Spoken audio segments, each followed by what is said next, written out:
Hi everyone, I'm the plant propagator and welcome to my channel.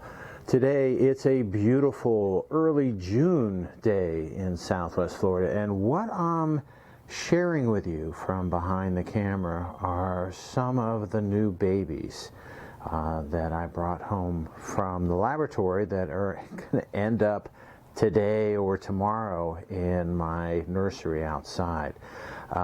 They were deflasked. These babies were deflasked anywhere from 4 to 8 weeks ago.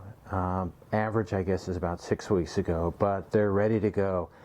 This time of the year in Southwest Florida, it is raining every day. It actually already rained today. It's pretty warm, it's pretty humid, and these guys are going to do well. But I want to take a look at, and I guess what I wanted to do was share with you some of the new ones that I'm bringing home, and some of my some of the plants, some of the babies, the orchid babies that have been in my nursery for a while, and just kind of share with you what I have and what I'm dealing with. So all of these guys need to go outside in my nursery growing space, and even though they're small plants in 2-inch pots, they're still going to be it's still going to be a little tough to find space for them. So I have a few reliable orchid growing friends that are going to babysit these guys for me for a little while, and they might hold on to them, and we'll see. Anyway, let's start looking back here. So these are some new hybrids that I have here. I actually just named this one, the one in the back 2 rows here. I just named this a couple of days ago. So these are brand new hybrids. I had to deflask these because the flask was contaminated, but I've got some other new ones coming along. There's some back in here. Can't really see them very well, but there's some in these 2 rows here. I think are Encyclia piriformis. You know, nice good root system on that. Again, contaminated flask that I had, where I had a deflask, where they weren't really quite ready, but I just brought them out anyway. And then here's some nicer cattleyas right here that were not contaminated, that I brought out because they were ready to be brought out. So there's a lot of plants in there. If I count, it's a 5 by 6, so each one of these things holds, if they're stuffed, they hold 30 plants. So what I'm dealing with, not too many. I'm only dealing with, I guess, about 100 plants here. Moving on, these are some really nice Encyclia tampensis, and these stayed in the flask way too long, but they're growing really well. In some cases, the roots are just growing over the sides of the containers. And I wanted to show you these because of how nice they look, but also just to share with you that tomorrow I am going out in searching for native Encyclia tampensis in Southwest Florida. And I'm pretty excited about that.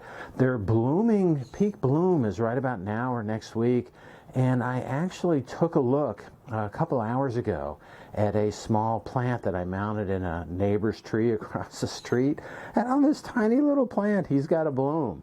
So, and I showed it to him, and he was pretty excited, and so was I. It was a tiny plant with a small bloom. So the tampensis are doing really well, and I'm excited tomorrow to share with you the hunt for the native Encyclia tampensis here in Southwest Florida, and that'll be a fun video, I think. Okay, moving on a little bit. Over here is another hybrid, Cattleya hybrid, and most of these look really good. If you look at it, and the root system on these are just doing really well. Some of these plants in these little tiny 2-inch pots, some of these plants, I mean, look at, I don't know if you can tell how big that one in the back is, how big that thing's getting. And so it's getting large, and I think part of the thing that I really like to do is get the plants big in flasks. And I've talked to some fellow flaskers pretty recently, and I think our approaches are all the same, that we just try to get them big in the flasks and take them out. And you can get, if you get them big in the flasks, you can get pretty early flowering on them. One other thing, I'll point this out to you, is the name on this one. I don't know if you can tell, but the name is Benjamin. And this I named after my son, whose name is Benjamin, and they in high school his friends used to call him Jammin, so it's Benjamin. I thought it was a cute name, and this is a good, vigorous Cattleya hybrid that is doing pretty well. These guys I just, like I said, deflasked a little over a month ago, and they're growing like crazy. Over here, again, there's some more really vigorous Cattleyas growing right here, and you can I always kind of emphasize the root system, because you can tell how nice they're growing because of the root system that's associated with these plants. And so some of them are big, some of them aren't quite as big, but these plants are all, I mean, there's a big one right there. They're all doing pretty well. But I want to point out the name on this guy, and that's as focused in as I can get. So this is, if you can see the name here, this is called, and all these are the same, this is called Sheer Happiness. And this, again, I named this a short time ago. And Sheer is the name of one of my best friends from elementary school, high school, all the way through. I'm still in close contact with him, and I went to his son's wedding a few weeks ago in South Carolina, and I named this orchid in honor of the wedding. Again, the guy's last name is Sheer, the groom's last name is Sheer, and so I thought it'd be fun to name an orchid in honor of the wedding. So these are called Sheer Happiness. Again, a fun thing, and I think when you name the orchids, you got to have fun with them. Okay, so that's it for the orchids here, the more or less freshly deflasked orchids that I need to add to my nursery. And what I want to do is shut down for a second and then relocate in my nursery area and show you how some of the plants there are doing. All right, so let's take a break and I'll be right back. Okay, and we're back. So these are some of the orchids in the babies in the transition area, and these are back behind my shed. They don't usually get very much sunlight back here, so this is afternoon sunlight, so this is a good protected space for many of the orchids. But as you can see, they do well back here, so they're growing okay. And again, I'm trying to transition them to a little brighter space. This is probably where a lot of the orchids are going to go initially as I bring them out into the regular collection. Some that have been here a little bit, actually for a lot longer. These are some dendrobiums, and they're big. Some of these are going to flower. Actually, I had a friend tell me that one of the plants that I gifted him of these dendrobiums has already flowered, so I'm pretty excited about that. But I've got to clear these dens out, since they're really taking up a lot of space here, and I got to put all my other orchids back in this space. So again, here and here, and I may even have to expand a little bit more because I have so many of them. And what I want to do is kind of have them back here in the protected space. Again, this is behind my shed. As we move over, this is some of the other space that I have, the seedling space, the nursery space that I have at my house. And some of them, like I said, don't do well. What I try to do when I gift plants and get rid of them in various ways is I take the nicest ones and gift those to people. And and then I keep a lot of cases. I keep kind of the bad ones for myself. I do pull off the ones that look the best, and I keep many of those. But the second tier, which is just right below the really nice looking plants, I give away and I gift and I sell to other people. So these are some of those that aren't great. They're still okay. The other thing, and like I said, I give them away, and I got no problem giving away plants like this. This is some of the other group, and this is a good group of plants right here. So see, these are some that I'll keep for myself, and some of these are looking, I don't know if you can tell, but they're pretty big. So I'm going to pull this guy out right here. So for a seedling, you know, that's not bad. So this is a seedling, and this is probably, this was probably been in this container for a couple of years. So this is doing pretty well, and it's got a nice new pseudobulb growing out right here. But many of these are looking pretty good, and I transitioned to this space. I also, and I don't want to go into the history of them, most of these are Cattleyas. There is the Guarianthe. I'll focus in on them a little bit. I'm not sure how well you'll be able to see them because the tags are kind of blocking. So the back few rows here are Guarianthe skinneri. And there's actually, I don't know if we can take a look at that. I'll get a little closer. So there's a nice, maybe you can't see. So there's a nice plant back there that's growing pretty well. But again, these are just various of the seedlings. I do want to show you as I move through, and here is, I just got to show you on the way. So we're going to another part. This is a Maikai that's doing well. I did a cross on, and it looks like the cross is working, and I'm excited because this isn't a really unusual cross, so we'll see what happens with that.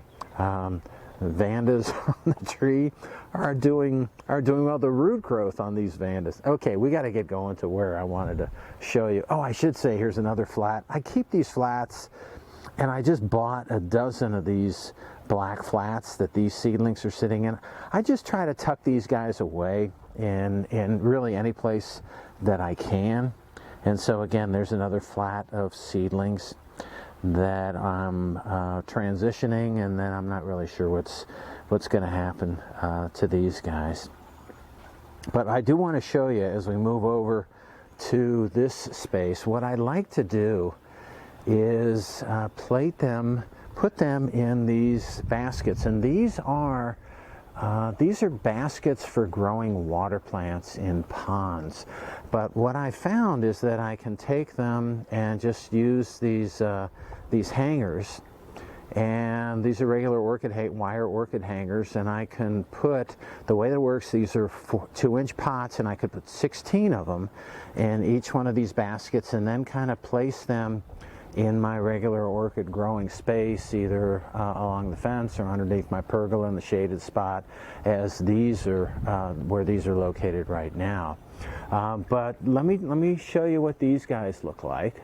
So these are, you know, nice, decent looking orchids that are growing in this space, and I do this to, again, try to transition them. But these are again some of my oops, that was an elephant ear. That's not an orchid.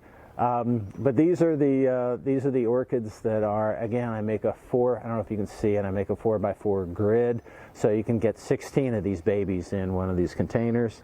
There's another one right here, and again, you can get an idea of what's going on. And these guys tend to do well. Now, the only thing about growing orchids this tight in these spaces and in all the spaces, if there are issues, if you have some fungus, you've got to get rid of them. And so, you know, I won't lie to you that I do lose orchids. Not a huge amount, but I do lose these orchids, and I watch them carefully. And if there's some that are starting to brown, I'll get rid of them. I'll isolate them and get rid of them. And with the way that these orchids works and that genetics works, you're going to get, you know, you're going to get some winners and you're going to get some losers in there as well. So you get really a broad range of things, and you just got to get rid of the ones that aren't doing well. So anyway, that's it. So I just wanted to show you some of my nursery space, and I'm not really sure. I am kind of limited with the space that I have, and so that's why I'm trying to share my plants with other people as much as possible. And I have people that will babysit the orchids for me and just kind of spread it around as much as possible. I do, you know, I have as many as I love growing these guys, but you just can't. I just don't have the room, and I realize that. And you can come up with creative ways, but you know, in the end, you don't have the space for this stuff, so you do what you got to do. So again, these are the some of the baskets that I have in my orchid growing space, where I have the seedlings growing right here, and then my other orchid growing space that is that's right here next to my shed. That it does get morning light here, and I may expand the space a little bit as well. All right. Oh, and then my final flat in the chair right here. Okay, so that's all I have for today. I hope you will take a look at this next time. I'm all excited about this and a few other ones. I got a lot of plants. I got blooms coming out on a lot of plants right here, so I'm pretty excited about that, but we'll have to save that for another day. All right, so that's all I have for today. I hope you enjoyed my video, and I hope you enjoyed seeing where I'm growing my seedlings. If you liked what you saw today and you want to keep on seeing my videos, it would help me out if you can click on like, share, and subscribe to my channel if you're not already a subscriber. All right, that's all I have for today. Again, I hope you enjoyed it, and happy propagating.